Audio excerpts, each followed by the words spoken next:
Michel Natuni au répond depuis Zembo. Mitumbaya. Combat ya ba tigre ndeke akotaka te. Yo siko yo nini? Non, il y a po eza lingala. Ba tigre ta banani. Wana ozoluka o comprendre. Liako na zoluba. Ozolinga o comprendre Zembo. Tozoluka o placer nde na combat ba tigre za ba tigre, ba ndeke za ba ndeke. Mais yo zoluba banani ba tigre, banani ba. OK, bitumba ya ba tigre wana. Yo sokoma nyama po okende kwa système bango. Yango na zoluba lisusu. Compréhension nini pia na zoluba. La compréhension na yo ya bien wana. Te ngana za artiste apesi makambo déjà. Abeti ndule na bini. Nasali eto à danger, nasali clip à bien. Non, le à danger. Et ça, si on prend nous autres nanga, pour élever yo, pire mazon. Oui, puis qui bon wana, et ça lingala na yo qui a ngomé nano na yo qui bien. Pire mazon, ngala ndongo. Et toi na existé pire. Moi je te dis ça. Yango ne makamna lo bina za artiste. Et c'est là qu'il doit sortir de l'artiste. Et là dès que là bandako développer makambo, na la sabino que tigre te, ndege za ndege te. Et pourtant il Komba batigre ndeke akotaka te. Yo siko zoluka siko batigre za banani ba. Tomek. Siko sonne toujours yo vandi yo ki pe mutuma alobi.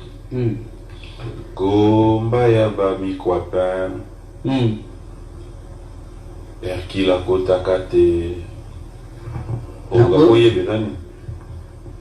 Na koyo kaka ondingo lobe abobo na yo ki episetu. Oluka to yeba na papel action. Koluka wana na yeba nde na zoba eza la charge nanga. Yo ngi la charge là. Eza charge nanga te moto matoi na ye eza peut-être yo kaka makambo mususu to eyo kaka eloko eza na sima likambo nde ezoluka wana siko eza charge nanga nde. Ela ya na jo olobi komba banini o ekila kotaka te. Ya banini. Oh, le bio tu n'as pas répété père yo ngana lo bisco yo mon place ma c'est que tikali bon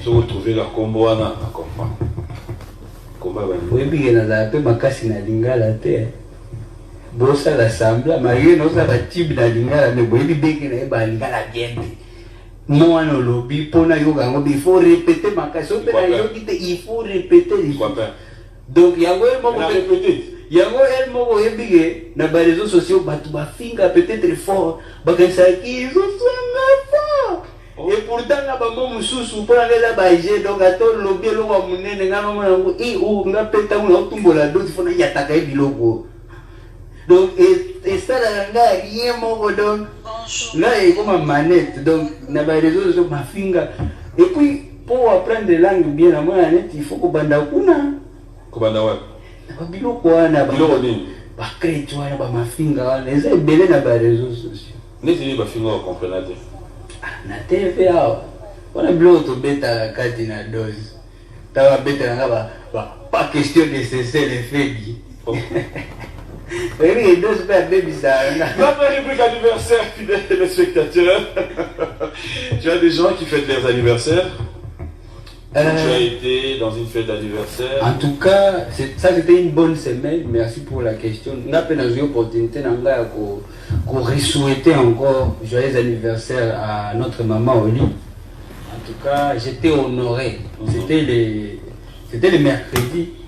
Le mardi, quand on a eu un clip, on a eu appel, il y a team, équipe Naé, et il m'a invité à la soirée.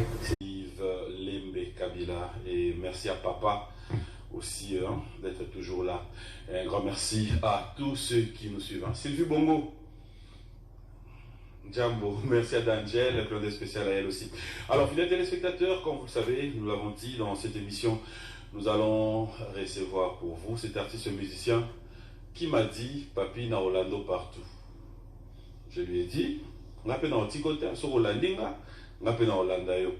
Il est déjà là avec nous, je vais me lever pour le recevoir. Voilà. Orlandi. Bonjour, bon dimanche. Ça va? Yoga Saini. problème. Hein. Ayo.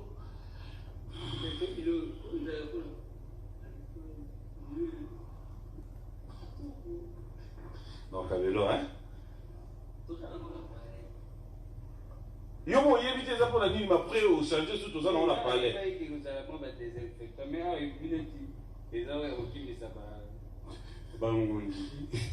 de problème. On voit des missions calmes, en tout cas, bon dimanche. Calme un peu. Bon dimanche, na biso nyonso balandi ya Biwa Musique. Je suis très content d'être là. Et puis, tu as regardé là, lati penza. Au penza esprit de biso ba UPA, donc deux fois te. Yo na UPA. Qu'est-ce na pesi pe mbote na président na biso ba UPA Gas Fabulous azolanda ngasi ko. Tala ndenge na lati na bimi rappel pe. Mais quand on rappelle, hein? Mais quand on rappelle. Ouais. Oui, puis t'es un rappel. Mais quand on. Ah, oui, puis c'est pour moi que tu bêtis na Nigeria, moi quoi. Oui, bien. Mais quand on rappelle. Bon. This gang is a monster. Depuis le Congo Kinshasa. Molodo ilide ya mboka. Popo ya foza la kaliboma. Oyebi combien de bitumbanga na bunda, no? Combien ba expo na sala, no?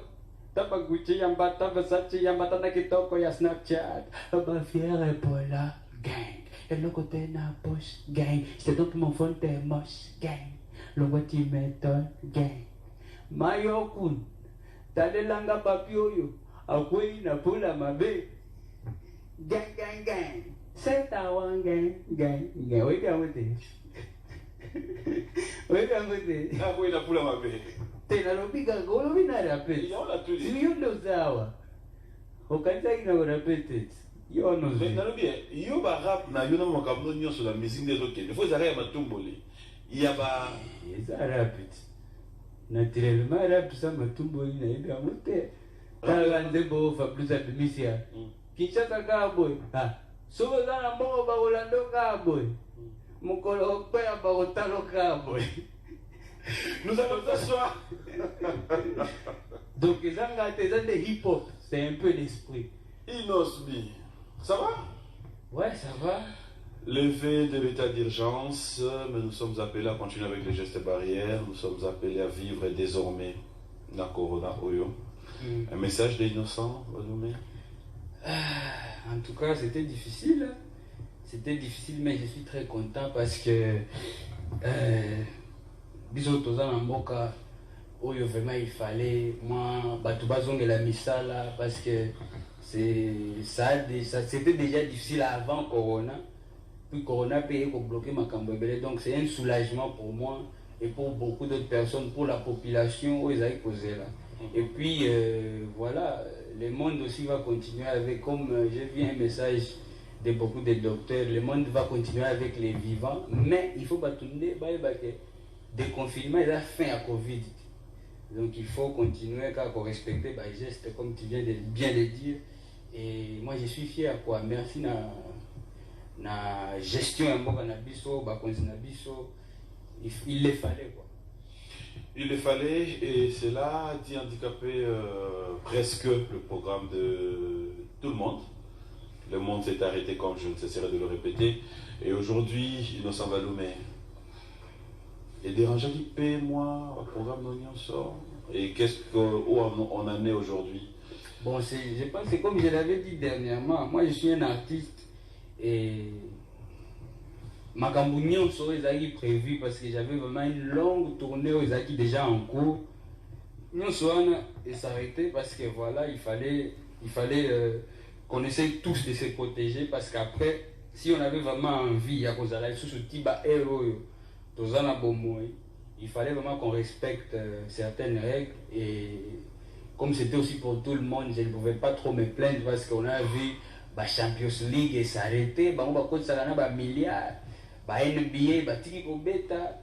Donc tout ce qui peut rassembler du monde, il fallait tout ce qui nous manquait. Et vous voyez, les artistes, il faut un concert, il faut un tournage, il faut belé. Donc ça a perturbé tout, mais on est de retour, on espère que nous serons malembe. Et puis voilà quoi. Voilà, c'est ce mais-là que j'ai aimé. Et aussi, bon, en dehors de ça, on se pose la question, au lundi, avant ou après confinement, ou pendant? Bon, c'était pendant, et bon, nous sommes allés dans le studio pendant le confinement. Mais aussi comme j'avais promis à tout mon public que tozaki kozela makambo nanu ezala moins na équilibre, parce que moi j'aime pas sortir des chansons tant que bato ba esprit na bango eza penza moins départager, eza trop nous tous on a vu ce qui s'est passé. Et à part penza ba featuring moko boye neti oya artiste oya asaka na Davido Mayoko no senga kinacha mwa rap wana na nani na ye, à part ba remix moko ya yo pe na sala ki na compte ya ministère ya communication na pesipe mbote na excellence Jolino Makelele. En tout cas son excellence, merci pour le soutien yende à senga ki to passer message ya Covid na remix wana. À part penza mo ba biloko wana peut-être la chanson que j'ai fait avec Sista Becky, une rappeuse ya biso wa mboka o asala pe msa na kitoko. Nga personnellement na bimisa ki lokote depuis décembre. Okay. Donc depuis la bimisa qui a chaud na les 25 na donc na Noël tango na za côté à papa na biso papa solution na Kolwezi ndé le même jour na bimisa qui a chaud ti lelo tango landé robima. Moi j'avais pas encore sorti un projet et je disais toujours à mes fans que base à la patience to salango bien un bon moment dans la déconfinement oyé Afro Congo pe to se déconfiner officiellement na single one. Hollandi, nous allons parler tout à l'heure parce qu'il y a à boire et à manger dans Hollandawana. Surtout que depuis dans Mozolo Banabiso, Mitumbeda Banani. Bon, yo kinga na bêtise bonaza artiste, yo ndo webi sanga. Oui, on a tourné. Pour nyo zeza na lingala donc na ko expliquer les sous PM lingala na yebite. Mais yo to lobit. C'est pas l'auteur, mala ko lo bitumba ba nzoko. Alors que dans onzo côté. Otali yango to Hollandi na note. Kasi Hollandi ya mo des titres. C'est quoi la autre na Hollandi to Hollandi. Non, la dandeni ya mo da titre. Mais ça titre mais ça pe lingala. Mais lingala. Moi ni nyo sezo lo de la lingala yo ne bisanga. Na yo ka kiboy. Hollandi. Eza nzembo na ngai. Alors, expliquez biso. Eza nzembo na za artiste. Na sali nzembo na côté studio. Ba inspiration eye comme toujours. Tu vas ba ours. Ba tigre, ba moi. Na sali clip. Tobini. C'est ça la musique. C'est là qui parle. Exactement, banda ko expliquer à babiloko batu bazo kana lingala. So par exemple, c'est le texte. So par exemple, comprendre le sens de ton texte. So par exemple, ezaki na mboka moko boy ba lingala te. Là, on va me dire que ouais, tu peux nous expliquer. Même malgré ça. Les téléspectateurs à Biwan Musique dans la lingala te, je suis désolé. Oui, malgré ça, na YouTube, il faut battre. C'est une chanson qui vient de sortir. Normalement, na ba stratégie nanga. D'ailleurs, c'était très tôt pour gagner les émissions. Parce que na lingana tiki la batu temps pesa ba poser ba question te biloko bazoloka. Et puis voilà na autre mettre en compte batu oyo bayoka lingala te na kino bongo ebsanga te ki non, il faut nous expliquer non. Mais comme il le fallait, ça fait longtemps que je suis passé sur les médias. Il fallait na le kagana pesa moi salam surtout na na ba fan par rapport à la réception et Nzembo. Mais pour expliquer Nzembo na batu bazali banda, vous savez aujourd'hui je suis un artiste qui est beaucoup suivi na niveau international. Chaque fois que je mets une chanson, je l'enregistre. Na pesa kana ba synthèse. Donc ce que na YouTube, on la ba parole na c'est, on la synthèse et on va expliquer en français et en mukibo. Donc tout est mis en place pour à la disposition du public. Si oyo moyen na banda ko expliquer au monde awa. Problème est dans problème est l'explication yo soki donc il faut kana tuni yo. Depuis Nzembo na yo, biso na tuni yo répond. Depuis Nzembo. Bitumba ya komba ya ba tigre ndeke akotaka te. Yo siko yo nini? Non, yo po eza lingala. Ba tigre ta banani. Wana ozoluka o comprendre. Liako na zoloba. Ozolinga o comprendre Nzembo. Tozoluka o placer nde na combattre. Ba tigre za ba tigre, ba ndeke za ba ndeke. Mais yo zoloba banani ba tigre banani ba ok bitumba ya ba tigre wana yo sokoma nyama po okende kwa système bango yango nazolo balisusu compréhension nini pie nazolo na compréhension na yo ya bien wana te ngana za artiste apesi makambo déjà abeti ndule na bini na sali étoile danger na sali clip bien na le danger eza siko pa nous autres nanga po elekeli yo pie mazolo webi kiboro wana eza lingala na yo kiango menano na yo kibiete pie mazolo ngala ndongo étoile existe pie moi je te dis ça yango ne makambo na lobinga za artiste et c'est là qui doit sortir de l'artiste et là dès que là bandako développer makambo na la sabino que tigre te ndege te et pourtant il komba ba tigre ndege akota kate yosko zo lukasi ko ba tigre za banani ba tonique si vous sonnez toujours yo vandi yo qui peut me tomber lobi komba ya ba mikwapa Herkila kota kate oga koyebe nani na koyoka ka o ndenge olobi yango boye na yo ki epise tu oluka no toyeba mikwapa laksini koluka wana nayeba nde nazoba ezala charge nanga yo ngeza charge ala eza charge nanga te moto oyo matoi na ye eza peut-être eyokaka makambo mosusu to eyokaka eloko eza na nsima ya likambo nde ezoluka wana siko eza charge nanga nde eza ya nation olobi komba ya banini oyo Herkila akotaka te ya banini oyo olobi yo tinda nga na répété pe yo nga na lobi sikoyo omoni place mabe uta tikali bo so trouver la combo wana na comprendre komba ya banini oyebike nazala mpe makasi na lingala te bosala sambla malgré nosala tibe na lingala me boyebi beke na ye balingala bien te mwana olobi mpona yoka yango il faut répéter makasi so mpe na yoki te il faut répéter donc yango elle moko oyebike na bareseau sociaux bato bafinga peut-être fort bakanisaki zosanga fort et pourtant na bango mosusu mpona nga eza baje donc ata olobi eloko ya monene nga nomona yango nga mpe ntango na otumbola doti fona yataka ye biloko donc esalaka nga rien moko donc là ekoma manette donc na bareseau sociaux bafinga et puis pour apprendre langue bien na mwana neti il faut kobanda kuna kobanda wapi biloko wana biloko nini bakrete wana bamafinga wana eza ebele na bareseau sociaux neti nini bafinga bakomprena te na tv awa wana biloko tobetaka kati na dose ta babetelanga pas question de cesser les fegi oui dose mpe abebisaka Notre rubrique anniversaire, fidèles téléspectateurs. Tu as des gens qui fêtent leurs anniversaires. Tu as été dans une fête d'anniversaire. En tout cas, ça c'était une bonne semaine. Merci pour la question. On a eu l'opportunité de souhaiter encore joyeux anniversaire à notre maman Oli. En tout cas, j'étais honoré. C'était le mercredi. Le mardi, quand on a eu un clip, on a eu appel à la team, l'équipe Naé, et il m'a invité à la soirée. C'était à GLM. On a passé vraiment un bon moment.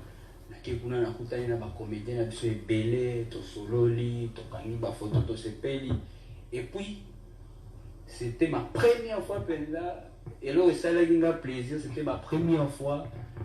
Nabé tapé Libosoya, notre ex-président. C'était ma première fois. Pour les gens qui ont été belé, parce que ça n'a pas été on a pas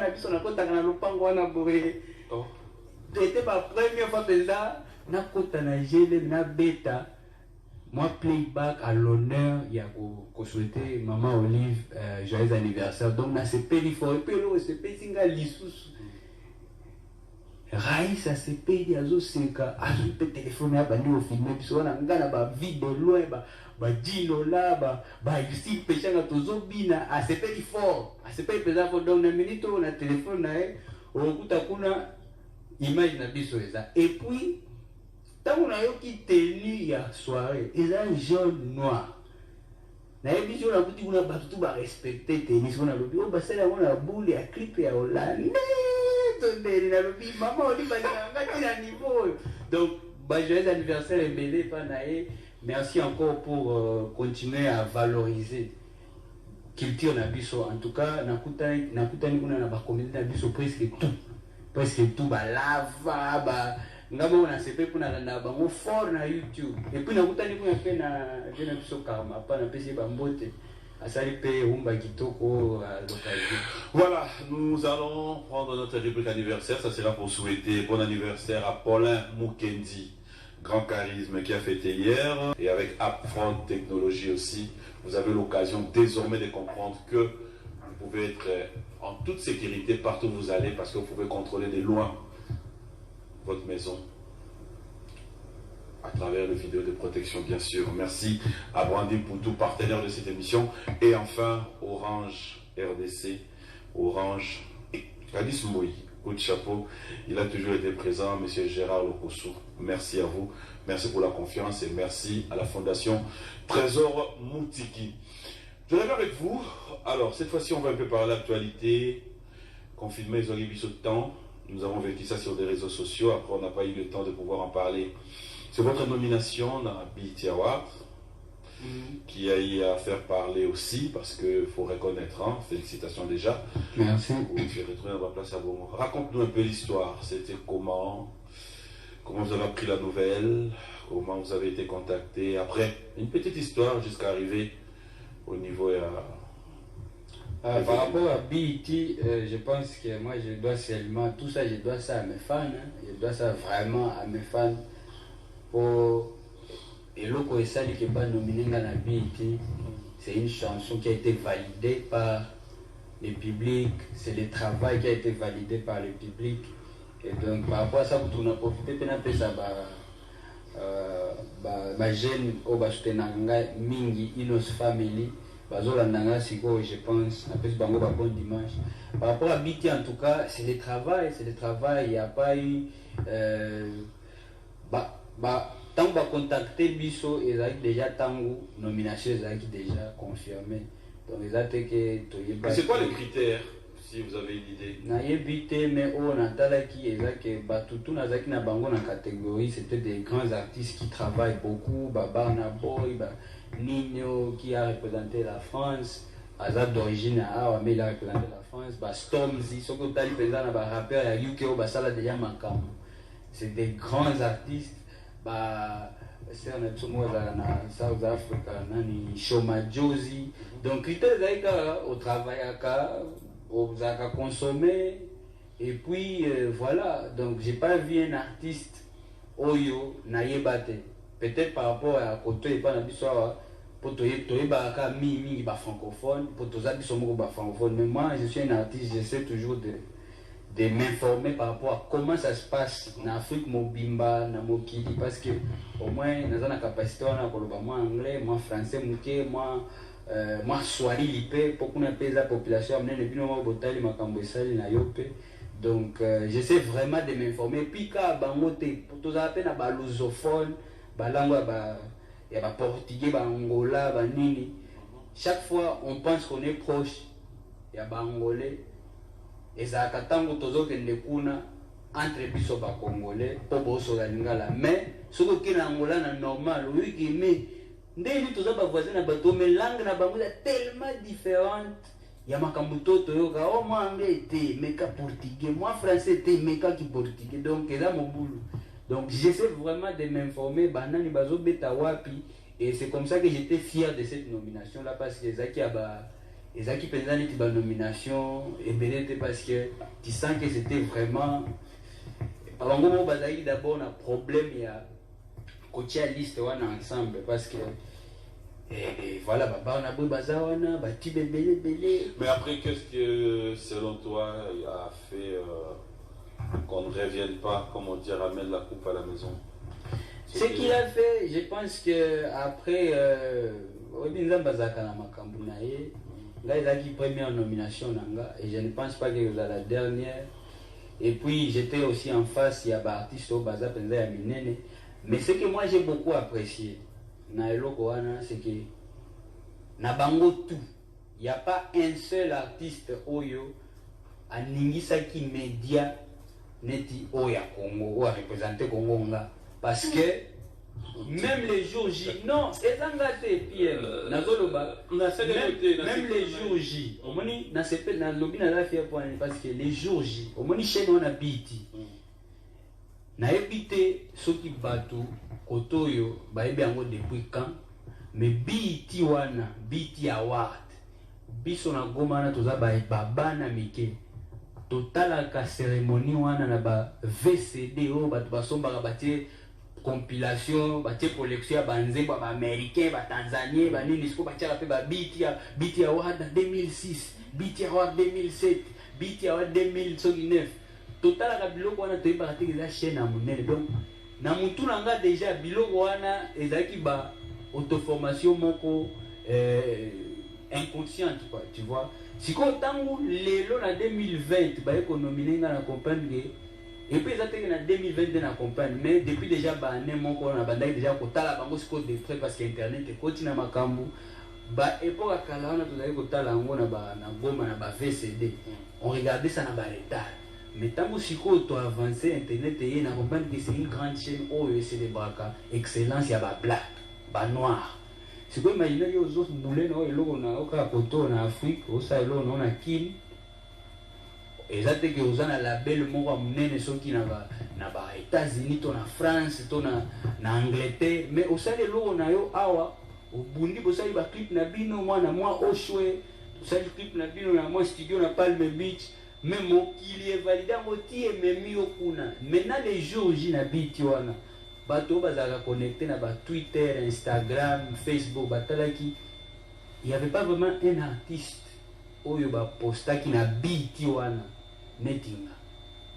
Bachaki peza biloko ebele na moi peza bazaki penza pena bazaki na émotion parce que c'était pour la première fois. Nazo expliquer biloko wa solo yango na olinga pardon merci ça. Bazaki peza na émotion de voir que na Afrique francophone bamoni pe artiste oyo azosola na bango langue moko babiloko batindaki nasala bango ba vidéo nasala ki bango bien na passer ba message na bango na ba même texte ba anglais wana batindi bamoni kutunga na lexi mael ba sepeli fo yango na ebisio soki ata na ba jeune na biso ba kole bazala kuna na biti na États-Unis bakama ki po bazotala ba image na ngai yo tourner en boucle na beat na États-Unis. Bon, mais na la connecté. Oui, na la kuna na ba jeune belé ba kuna ba Moses. Mais na beat pesa chaîne. Déjà qu'il faut la zela. En fait, c'est des choses. La musique est là passée. Il y aura phrase. Les lois d'image. La chaîne na biso ba la kuna ba kamwa ki fort. So question ngela simple. Ba yebisa ki yo ke ba kamwe. Ok, oui. Ah, voilà, c'est ça. On s'est fait. Oui. Mais c'est comme BT. Et ça, c'est namné. Et là, les lois na Congo, tu as dimanche. Bah, tout le monde a dit que musique. C'est qu'on a États-Unis. Jour ya BT. Bah, Naomi Campbell, bah, obeta ba Tourouana. Bah, Rick Ross, bah, obeta ba Lil Wayne a BT. Image pe a inos bieza wana. Niveau wana ko attirer lumière vers jeune musique congolaise na biso déjà ka fierté nanga c'est seulement ça que je vais exprimer là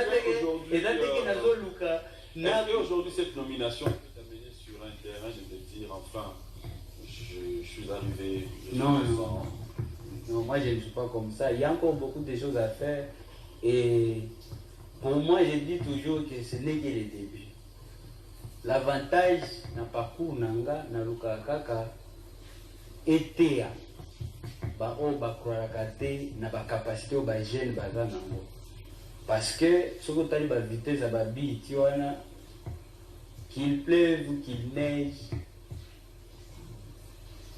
eza plus na ba mboka neti ya biso boy o kuna nanu bamona ka biso de très loin soki batie lisu bamona ka balinga te bafongola lisu bien po batala penza direct bafongola lisu ka muke batali kuna mutu moko nde abimaki kuna mais soki bateni lela bafongoli misu bo kuna badavido baza ba Wizkid bana boy ba Yemi batiwa siko koto yo po biso pe to profiter na vitesse il faut déjà partir ya to pesa ka ba jeune chance mingi parce que les jeunes sont plus aptes na makambo o wana ba réseaux sociaux ayebike biti balingaka boy tato kolekela bango boy. Donc il faut toujours kotindika ka ba jeune pour que kolo toza ebele et puis ça la maman na bien yo yebi toza peza ebele za te que il faut na lo batu bango ba quand tu dis ça la maman na bien c'est-à-dire maman na boyement les boyement des ande ba diversité wana musique to moi babenga ngo nini moi métamorphose mo esala masiko. Notre musique n'est plus seulement wana za musique abana ke wana bazaka bana ba playback et là je bongo te po mikolo komika bana ba single album ba okokase. C'est ça au fait sikoyo ba jeune na peut-être na bataille ba jeune bazaka basakrochaka te na biloko okaka ezaka la ndefu bo forcer les bancs au moins les tinga bo na komiti kuna na beat musique to sala rango pourquoi pour to gagner lumière to vendre culture na biso nzembo na yope ekopesa artiste na milongo ekopesa n'importe quel artiste lumière peut-être album ata 5 et petit mais comme tozaka mingi monopole ya média na biso ezaka toujours ezaka penza moi et ene na biso ebele peut-être oyo balingaka te moi eloko asika ekota nde balingaka ba garder que non basingeli wana eza musique te il faut ka ba album parce que ba album nde saka ba artiste. Moi j'ai avec ma petite expérience tango ba bukaka artiste pour place tozwaka mbongo eza tango ozokende beta na bamboka tango ozosala babiloko ozwi mbongo. Jamais on m'a demandé, on a demandé à mon manager, tu as combien d'albums, nous voulons t'amener au Mali. Tu as combien d'albums, nous voulons t'amener en Côte d'Ivoire. Tu as combien d'albums, ou bien, Bakolobaka, chef, allô, Koto Ozana Makambo, caché na eza combien. Et atabaïdi Ozana Nze pour mon Koto mi balé. Bango et tali bango te. Gangnam Style a beta na se à Tour Eiffel, Paris Mobimba. France s'arrêté. Moutazana nzembo moko azaka soki coréen. Abeti nzembo na ye moko Paris donc France mobimba s'arrêté. Batutu baye na Tour Eiffel. Donc biloko ande na limisiko na musique na biso depuis kala na lobaka to fongola mitema parce que kolukelaka ba réussite ya batu ba motif c'est pas bien parce que tango biso nyoso tozosala musique tozosala ngo pona lokuma mboka. Ezate ke makambo na esimbi mais ezaka ba single ba okoka ba album te et puis ba jeune wana bolingi basala ba album na mbongo combien kopesa bango tosomba la CDT déjà ba jeune wana bazobunda po bayoka na déjà na munana ba régisseur batiaka bango na normal na playlist ba jeune wana boluka basala album poka boyebi album wana promotion na bango ba okoka ngo te. Quel serait ton discours dans 10 ans? Pour comprendre des réponses au PSA, il faut zonger là. Bah, interview nanga ya kasi ata il y a 5 ans. Il y a 2015 kubanda. On comprend makambo ezole kasiko yo kapie makambo ezole kasiko. Il n'y a pas une chose que j'avais pas dit. Makambo ezole kasiko que mais au moins ba jeune ko bozo freiner. Bango nde lisusu bakoya siko ko pour suivre vision. Sans pour autant te vexer, mais pendant ces années, s'il faut revenir en arrière, il n'y a personne, alors personne, à moins que je me trompe, ou à prêter innocent Baloumé, une image à prétentieux ou encore une image à, entre guillemets, gaffaire, personne. C'est ce que je dis maintenant, dans 10 ans, après. Parce qu'avant, on ne l'a jamais été. Nalobi, tango tokolaka. Makambo tokutanaka nango na mokili nde epesa biso façon ya ko faire face nango, tu vois. OK. Omoni lelo ngana zoloba bo pina za trop fier en tout cas parcours nanga mutu oyo asambelaka nzambe ako comprendre très facilement parcours nanga. Je suis un jeune oyo on m'a déjà traité de tout. Ngana mela diamba ona yeba tenda barula kango. Mais batu balobaki na mela diamba. Oui, bien muti. na yebi sio na yebi rien ngana pakola choko toyoka na PM na pakola ba choko na yeba kate babanda nini ko passer na ba commande wana ya ba soki ba Caroline yo ba nini ba choko en tout cas donc on m'a déjà habillé de beaucoup de choses on a salaté mais mon tour assemble la ganza ba bi mwana oyo nde ba bundisaka na biloko a continuer ko sala c'est vraiment un résultat. Il y a un déterminé, puis le beau Nzambe eza likolo. Maintenant, moi je suis trop fier de mon parcours parce que je dis toujours aux gens que il faut avoir un esprit positif. Toza na mboka oyo intimidation na mboka na biso na makambo ya musique et banda lelo te. Et puis ceux qui peuvent l'andika intimidation tu vas rien faire.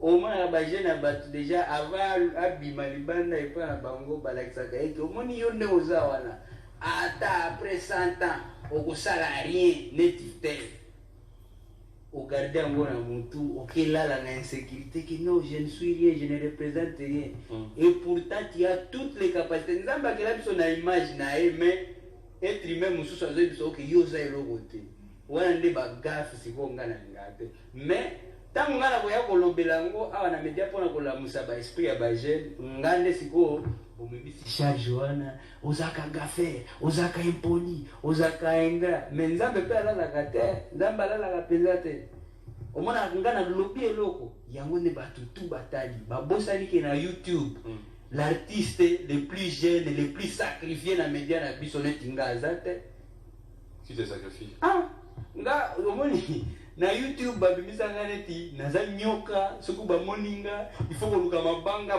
ba tutango na mutu na non pas nécessaire na YouTube na biso et puis ezaka batu ya milieu ya musique ba musicien batu ba leader mususu ba biloko ebele eza kuna mais jour ka ngana yaka tana bimi na media te na kotika na Instagram to na Twitter na komi eloko moko mokilela moki omoni babana ya boy tala boy batu babosa na gandembango yango nga nalobi ba débat mususu tokotika ngoka na ndule tobeta muziki mais moi je suis là pour donner l'art. Mais est-ce que dans la musique on est obligé de pouvoir entendre une chanson et chercher à développer makambo ou artiste à lobby na ndenge na yo mutamta développer na ndenge ni depuis la nuit des temps batu basala ka bongo menga ezande charge nanga te na banda ko yebisa batuki omoni ya boy oui parce que tant que yemba nzembo faut que lukato yemba nzembo c'est tant que yemba nzambe kumba mais avantage siko ya banzembo ngana sala okokuta toujours malgré que ba proche ba musicien ba placer ba musicien na bango to ba chef na bango mais banzembo nangeza kana message PM tango na lobi na zui mominanga asalinga bakado ligunye buti bunduki imeveli yo bafardo tiga gowelisaka si utuna gombo nanga tiga bilobaloba ikipevi na yo wana biloko batu bavivaka bana mige basekaka yo ela biloko ba quartier ba mikolo batimbela yo bango bazelaka po Kongo tu batimbela nani yango na beti epesi wele bulu yeke pito pale takakatiti oui sur place on va une phrase bon la guitare neti bulu yeke la chini ozotia ba mo musu yo mo yebiti te na yemba te lo na yeba bulu yeke dani PM ni kasi yo ebelinga nini epesi wele bulu yeke pito pale wele omoni ezala bandembo mosusu ezalaka na esprit omoni ke ozomemama yo moko na ebandeli obandika koboya nana ete kala babiloko ya bana mike wana nalingaka yango te omoni babiloko ya bana mike oyo mikolo yango nde makambo omoni biloko ya bana mike oyo na bapatika ya boye selekele ebandaka bowana bato babina ndeni na bwata tayo oyebike baotikela biso pe tante bazobina deja biso tozela neti nga nauchaka namoni bataginga na nini oyo bataginga na ba story na ba Instagram na chekaka metango na okota na YouTube ba challenge bandi soki nazoyeba nzembo ebimi mardi mais ba challenge epeta makuna neti soki nzembo ebimaki ya 2 mois nazo comprendre le côté nzembo na habité. Yango na lo ba nzembo izana ba esprit moko boy. C'est une chanson yo. Tu as des artistes aussi qui te ramènent l'ascenseur quand tu sors un morceau comme ça. Ouais, en tout cas, j'ai profité pour remercier Bango, ba grand frère Nanga Ebele, Goga, Wata, tous la paix, Mi-Ange, Mi-Démo, il est toujours en studio en Europe. Azotianga, toujours en tout cas mes sorties, héritier Watanabe, après ça ba force, na ba Facebook na eso kotali pe batala kailo nanga soki ya tiango, owa ke penza wa, tant mutema penza ichaki post. Ifungwami batute miso ifungwami ba Fabregas maestro baza ebele ba jeune pe ba génération na biso ba Fabilous ba Samarino en tout cas tout le monde ba Rebo ba posté ba nani vena na pe faire go la chaki na story na ye na Instagram, j'espère que otala pe ba story. Ouais, bien sûr. Donc, faire les goals à l'EHPAD, merci beaucoup. C'est Léo Scram, chaque sortie peut à Tchakanga Penza, à Pesanga Limiawana. Donc, ils sont nombreux. Oh, Penza, Nabosani Penza, Tezarande, Talakaka. Hollandi, fidèles téléspectateurs, sur ce plateau, fidèles téléspectateurs, il y a tellement de réactions. Je vais en profiter comme ça pour présenter mes condoléances à Serge Baïndoa qui a perdu son père, nous l'avons enterré. Courage à toi, bro, et de la même manière, hein. Sincères condoléances une fois de plus à Mireille Mbamou. Sincères condoléances à toi, père d'un papa. Je sais comment ça fait, je sais ce que tu ressens et tout ce que nous pouvons dire. Dieu a donné, Dieu a repris. Bon dimanche à Mandin, Losuke, qui passe des très bons moments en notre compagnie. Et il fête son anniversaire depuis Dijon, Ali Bola. Bon anniversaire à toi, de la part aussi d'un Canadien de moins, King Makiadi, qui nous suit avec beaucoup d'attention. Bonjour, bon dimanche. Merci à Bénédicte Kalingaï depuis Paris. On va lire rapidement quelques messages. Merci à Belle Ami, Carrie Grèce, clin d'œil spécial à toi. Merci d'être toujours là pour nous. Et aussi, pourquoi ne pas dire un grand merci à Simon Ikamba. Je reviens avec vous. Je ne sais pas comment tu vas t'y prendre, mais quelques réalités de mon clip. Perroquet la cage, tout le monde tabac, tout le monde écrit au commun chinois. Ce sont juste des illustrations ou bien c'est un message que tu veux passer aussi? Les clips, quand on a déjà une belle chanson, il faut aussi un bon visuel. Et c'est là que HB, les plus jeunes réalisateurs et puis les plus performants, c'est lui qui intervient. Et puis voilà, c'était ça. Donc c'est juste ça m'a pris dans mon voir. En tout cas, c'est un clip. Hein. C'est un beau clip qu'on a essayé de donner à tous nos fans de l'Afro-Congo. Je pense que Achille Baloum, que je salue, il a fait un bon boulot. Nalinga kinde peut-être na Luka, na répondre bien sûr que image wana perroquet na cage, peut-être bouja qui m'a beto couleur ezaki bien te, na image ya tabac, so que ezaki bien te. Non, c'est juste pour savoir, hein, ce que ça veut dire. C'est vrai qu'il y a une image. Ouais, ils ont une image, au moins yango, ils ont tabac, puis au moins ils ont tabac, na perroquet na cage. C'est ça, ils ont image, il y a bien toi ma belle. Non, il y a bien. Courage. Merci beaucoup. Innocent, t'as ouvert une telle clip au Yomoko. Tu es fier de ça? Ouais, trop fier, surtout par rapport à la réaction des fans. Et on a continué à remercier Bango, à remercier Blog et Belé, Bazo, Tiango Poa, Blog Nabiso, Bana Congo, Jeune Talent, Congolais 243, Strong de Kin Move, La Mama na Facebook, Talent de Kin, Mbote, RDC, en tout cas, Blog Eza Ebele Oyo, et zo soutenir. En tout cas, on peut savoir merci.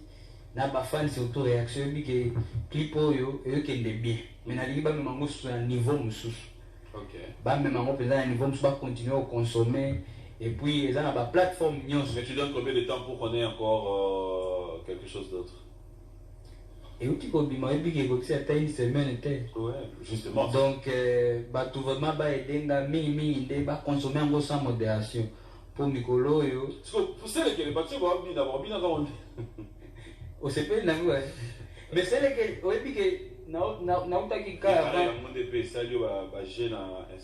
avant émission na utaki kotala image moko ba image lisusu nzambe oyebi East Africa penza elengi nga penza inosubina East Africa kaboy libala penza namoni ba challenge ba eyo banda ubeta na ba Kenya ba Uganda sérieusement ba tout déjà nzebo ba valider il faut na banda ko poster yango sur marquage ba vidéo comme ebele na komi coincé.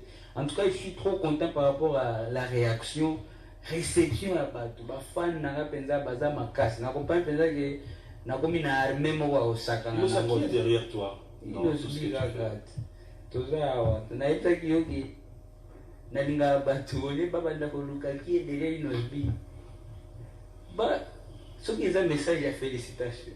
Tout ce qui est un critique, il y a des signes. Quand on a des gens qui sont des gens zombies, donc mabé au compte. Oui, mais c'est un peu mon bec. Oui, oui. C'est lui qui est derrière toi aussi. Comment? Oh. On a tout,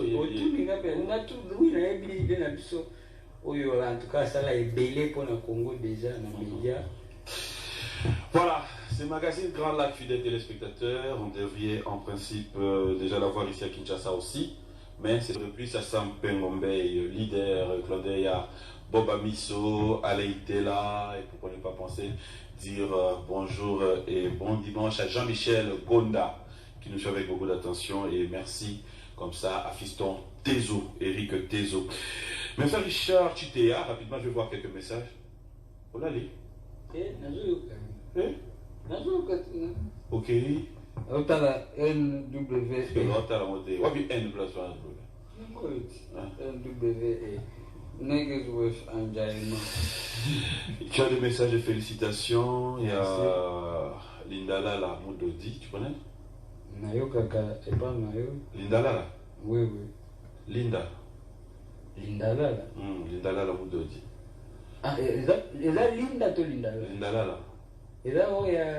Bah, qui missionne Instagram. C'est Linda Mata Marley. Ah, oui, bien. Oui, ce qui est King Scorpion. Et ça, c'est une station spéciale de la part de Karine Rogwiza. Karine Rogwiza, ouais. KKR, c'est Ferré, Odon Chovo, et José Mwamba, te salue, et il y a Francis Molenga Njoko qui te dit félicitations. Merci beaucoup. Et clin d'œil comme ça, bon anniversaire à Maman Samela aussi, à 80 ans, c'est pas peu de choses. Merci à Thérèse, merci à Manon, Bess, Grand Homme, Jean-Baptiste, bref, tous les Samela, il y a Marthe, merci à vous.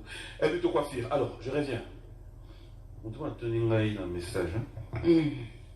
Un artiste va publier qui va faire un commentaire, mais parmi les artistes, il va montrer Michou va faire Longoli. Pour mon acquis, image par exemple d'Instagram, après la question est complète. Na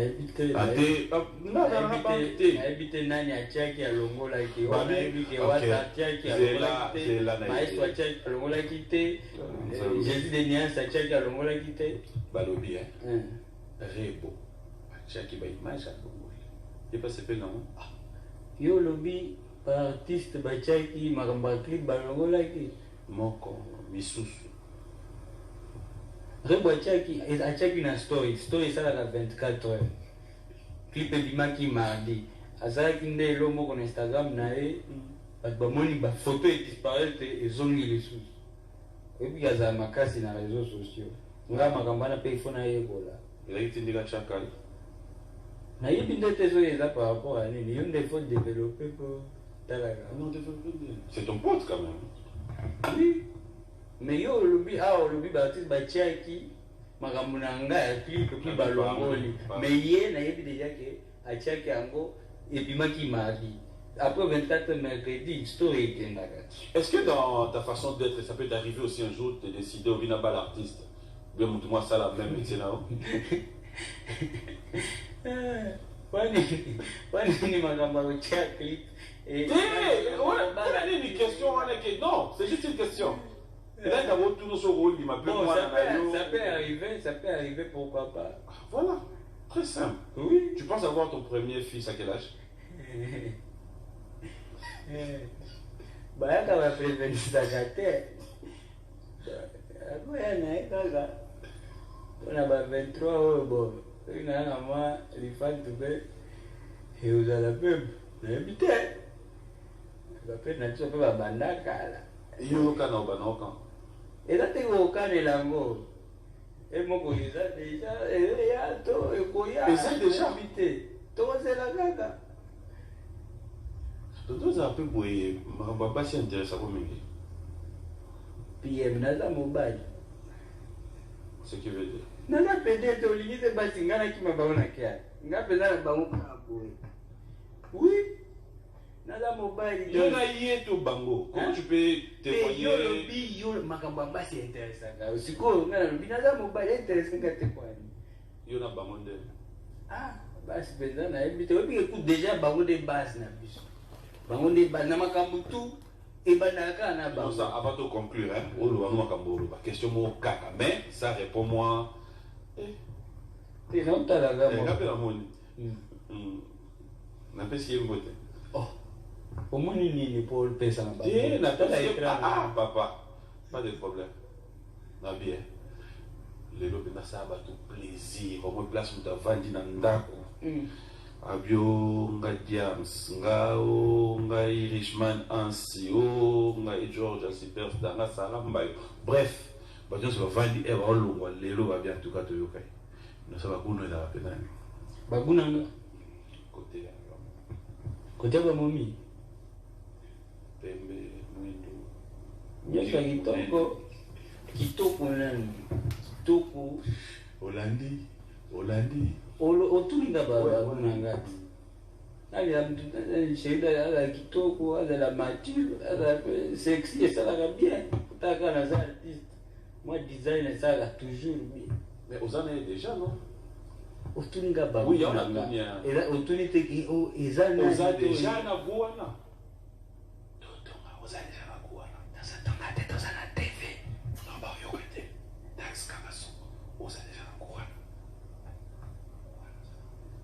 Soki na ebisio obanda oluka mena na showbiz oyo baina nyoto na showbiz na baina olobina aibo bueno considérale que hay bien la clipa showbiz la clipa showbiz suka babiba monyo na fimo ya Goma obinyolandi asileki makambo yaka me wana basere na nga ya Goma ozokoza basere okangisere na binyo eza nde danse selekele napanzaki moke nazongi lisusima eza tekeza nasalami nabini na basere na nga Goma selekele yango ti eza teke yo moni libala tobatindeli yo image moko yo mtu nakisingangwa te yokoselinga inasaba lume bayoki na bango te te totala bamikro na bino minene oyo ya biwana napesi mbote kaka ambassadeur Mutamba bayoki nyonso innocent. Mais tu sais que des fois batu baloba peut-être que aussi ma alcool quand même te bana carrière de bandelo onyo meka kasi cigarette chikata te biloko wana nde deja kombo eleki maele nayebi yango te kombo ali chikata ndeni nini chikata wana olobi nini yo olobi nini on sait bien chikata to ela chiluba to nga deja namelaka te mais ça arrive que par exemple batukana na ndenge ya pesa elengi moi champagne eza awa vraiment toyebi ke omelaka te mais est ce que okokute kaka okofaire biso plaisir donc voilà wana ntango boss aimé au guizazo na mela te na otinde na ba champagne donc one day na wolo bagé na honoré na talaka ko goûter pesa ma bête il faut toujours goûter. Et on appelle si peu mbote à toute la grande famille Alkindra, déjà Karine, ma sister Karine Ogwiza, la maman de mon manager privé Brian Gahizi. Et puis Alain Ogwiza, bon dimanche à Roger et merci aussi à tous ceux qui sont là, à Aline et tout le monde. Ouais. On va clôturer cette émission, mais j'aimerais te donner cette occasion cette fois-ci. S'il y a un message à tous nos téléspectateurs, à travers cette émission, j'en profiterai pour te féliciter. Merci beaucoup. Ces clips n'ont pas été annoncés, ça je le dirais. Oui, oui. Mis sans pour autant doser la moi, mais boum. Ouais. Bah tu dans cas moi les titres c'est bon. Hein? Moi les titres Ah pardon. Et puis mais les titres les deux. Les titres ils sont les. N'habille ma titre Mayani. Mais les titres c'est quoi moko. Bon, clip to annoncer te bimi, ça lui bien. Na nga en tout cas na continuer lisusu kolobaka merci na bafano. Ebi bango nde makam, bango nde bua. Ebi bafano bazaka incontrôlable. Okolo bagi pesa ke na omoni ndenge tozawa. Inos ata bimisi ekosimba te bango pe siko mafuta emati.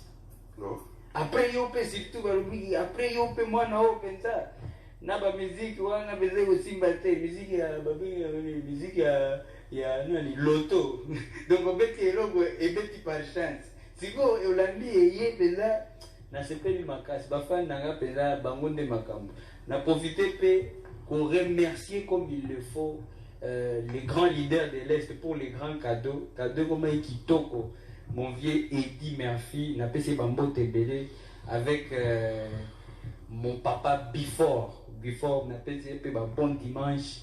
Voilà quoi. Voilà, un grand merci à Rachidi Miantezila, merci, vous êtes tellement nombreux, merci à Abdoulaye Ndiaye, merci à Derek Moukwama. Il y a tellement de Carlos Moujani. Un grand merci, nous allons nous lever. Grand merci pe bien bazotalanga na Goma, Eli Moussanganya, Justin Moussanganya, Eric Moussanganya. Trésor Moutiki, je me pose la question, par où es-tu passé? Je te cherche. Didier Lota Big Manager, le seul et l'unique Didier Oyo Kombo na eza Lota Nakin, Didier Lota Big Manager. Na pespe mbote na Lendo qui Afro Congo DJ ingénieur, chanteur, arrangeur, Jizo, Fonko Jibalume. Donc yende omoni bandule otango zo sepela nango ya. Omoni epesi wele ba sentona ba chinje tango kokena mwa boîte kuna na Enigma place bossa beda shula bandeko kopanza nani komba ezala te na ba Enigma kuna oyoki siko base. Voilà qui a dit. Merci, bon dimanche à Trésor Banza Ilunga. Merci à vous tous qui avez suivi cette émission avec beaucoup d'attention. Merci à Gracia Mboma, bon séjour à Kinshasa, Nadine Lokoussé, pourquoi ne pas dire, clin d'œil comme ça, à Dekos, Moukoko, bienvenue Mboma, les Arazou Mavangu. Tous les Chinois, je vous salue, je vous aime bien et je vous porte à cœur. On va conclure cette émission. Ah, on tigo, ah, aussi, ça non.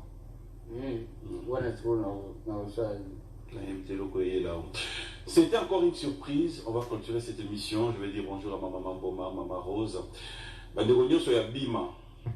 Merci pour notre papa. Hier, nous avons été présents, nous avons vu les images et aujourd'hui, c'est une surprise comme ça que j'ai dédié à Mandegonion sur Bima. Qu'on aurait papa. Coup de chapeau, on va terminer avec cette image. Moi, je te dis merci.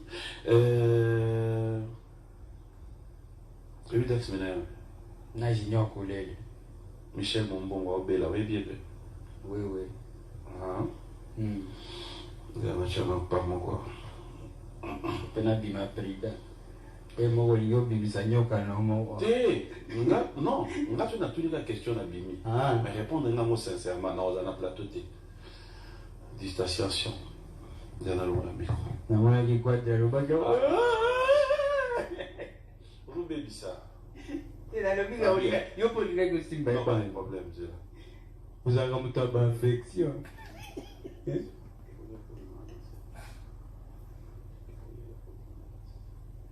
Au revoir. Ce qui est là, il y a des danseuse. Il y a des makambo. Sikoyo, question à l'époque déjà, on a bima. À tous ceux qui voient la bima la danseuse. Ah, bon donc on a profité de la boîte à Batunanga Penza. Donc Sid Boy Manzaka Malion qui me suit en direct de South Africa. Big shout out to all my people. Keep streaming, keep watching, keep listening to the new record Olandi Kunande Magamweza. Donc allez sur YouTube en masse. Et puis voilà, NWE, big shout out to them. NWE, on est ensemble. Big shout out to Congo to Global. Congo to Global, bah blog, bah tout. Continuez en tout cas à push. Congo 10, continuez à push votre single. C'est votre artiste qui vous aime beaucoup. Inos, the young leader, Molodo, il est there. Tigre.